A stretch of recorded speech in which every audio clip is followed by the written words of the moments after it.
The key question we must ask ourselves as coaches is, what are we coaching to? Now, before anyone takes this negatively, we know we need results. We know customer service people need to raise their NPS scores. We know salespeople need to raise their sales or their closing margins or what have you. But often, certain things will affect an employee's performance. So sometimes it's good to take a step back and ask ourselves, what do I really need to coach to? Let me explain. We also need to coach to the person, not just the performance areas needed to improve. So if we look at a customer service person, and this person needs to handle angry customers more effectively, or build trust or rapport to upsell or what have you. But what if they don't want to produce the effort to get better? What if they think it's stupid and they talk to their fellow employees and think, I'm not going to do this, I just want to answer the phones. And we keep coaching to the performance area, but not the person. Now, here's a simple example. I go back to an experience I personally had in Little League. My son was playing baseball, and for years, he was an okay baseball player. But I go back to his first year in Little League. He kept striking out. The first month, he kept striking out. He wasn't even close to the ball. The first couple weeks, he didn't even swing the bat. Next couple of weeks, guess what? Foul tipping pitches. Now, when he started to swing the bat, he had a coach that would reward his effort and said, you took some really good cuts. So when we praise effort and we acknowledge progress, we will lead ourselves in the direction of sustainable, predictable results. Now let's take the flip side of the equation. What if my son in Little League had a coach that would scream and throw his hands up in the air every time he struck out? Come on, let's be honest. Don't we see that in our kids' youth sports every day? Coaches getting upset by a lack of results? No, look, we need results. Let's not make anything up to the contrary. But we have to remember, if it was so easy to demand results, demand higher sales, demand confidence, get over your fear of public speaking, handle angry customers with confidence, if we could just bestow that upon people and just simply demand results, we wouldn't need effort or progress. But guess what? It doesn't work that way. So let me share with you a person that I just had a call with in terms of a customer was talking about a sales rep. Now, let's call this gentleman Jack. I'm not going to use the sales rep or the company's real name.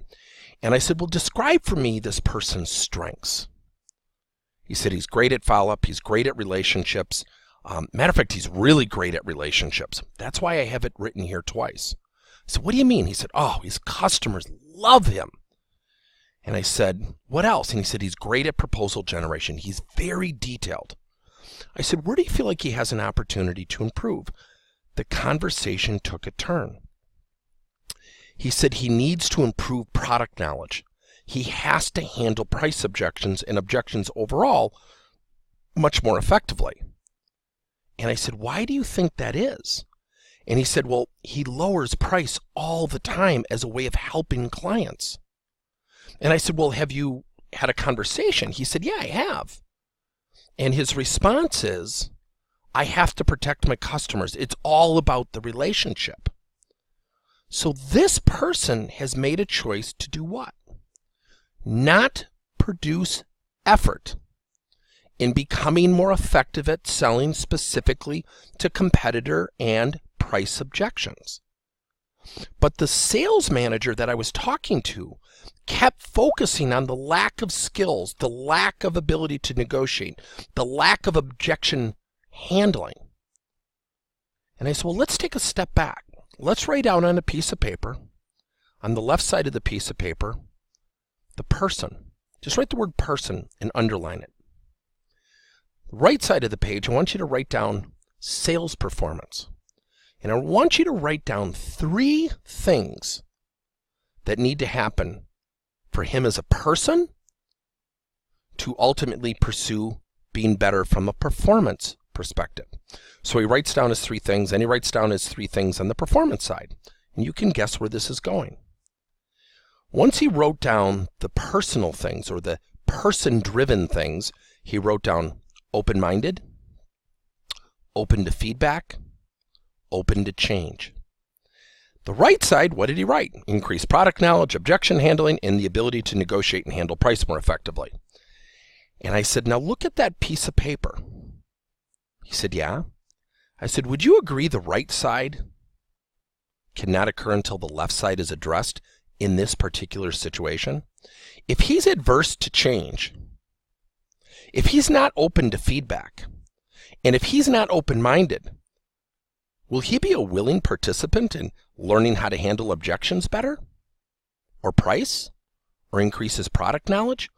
And once my client got the visual representation of this, he realized the thing that was in the way wasn't knowledge or skill, it was behavioral. Now that's not always the case. Sometimes people just need to improve their skills. So remember, when you're coaching, you also have to coach to the person and ask yourself, are there any behavioral attributes that are roadblocking or getting in the way of skill or knowledge development? Good luck.